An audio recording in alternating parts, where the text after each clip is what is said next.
The transition away from Nepal's centralized monarchy was driven by years of public demand and historic people's movements. These movements, and the periods of armed struggle that preceded them, acted as the primary catalysts for total constitutional change. In 2015, the Constituent Assembly promulgated this constitution, establishing the definitive legal resolution to the decade of conflict. A constitution functions as a nation's operating system. Re-engineering it after a conflict requires rewriting the foundational code of the state. The preamble identifies the source of past instability, the feudalistic, autocratic, centralized, unitary system that resulted in systemic discrimination and oppression. To replace it, the text mandates the creation of an egalitarian society built on proportional, inclusive, and participatory principles. The document secures these goals through two structural mechanisms: the expansion of positive socioeconomic rights and mathematically mandated demographic quotas in the legislature. In a multi-ethnic, post-conflict society, stability is achieved by converting the promise of inclusion into rigid structural law.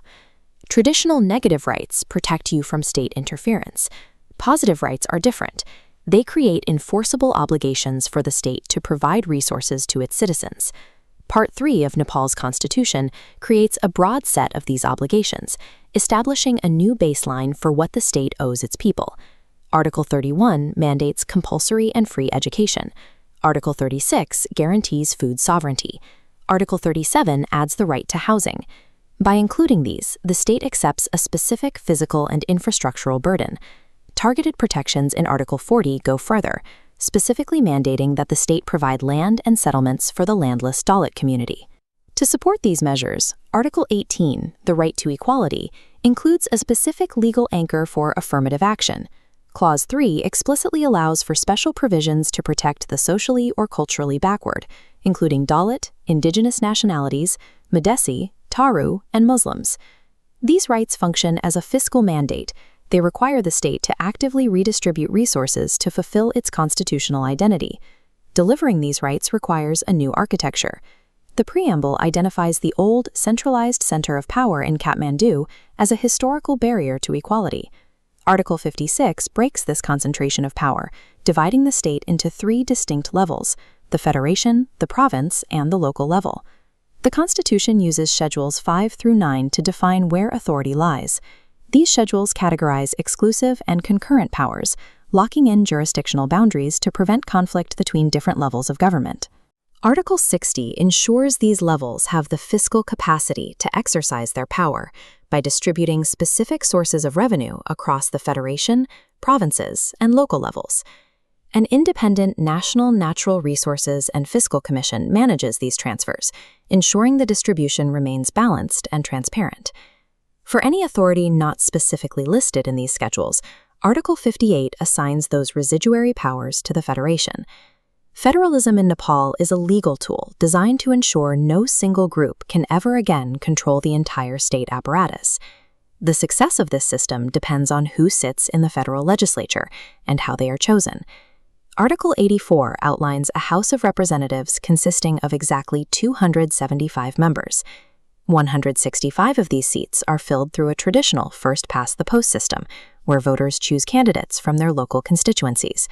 The remaining 110 seats use a proportional system, with the country as one constituency. Article 84 requires parties to submit closed lists, ensuring representation for women, Dalit, indigenous nationalities, Madesi, Tharu, and Muslims. The gender quota is non-negotiable. Clause 8 requires that at least 1/3 of the total members elected from each political party must be women. This is reinforced in the National Assembly, a permanent house where seats are reserved for specific demographics from every province. These mathematical quotas serve as the enforcement mechanism for the rights listed in Part 3. By forcing inclusion in the legislature, the law ensures that the marginalized participate in the exercise of state power. This structure is the state's answer to the people whose movements demanded social justice.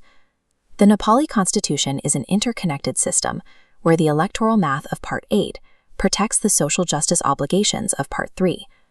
Without these mathematical locks in the legislature, the state's socioeconomic promises would likely remain unmet.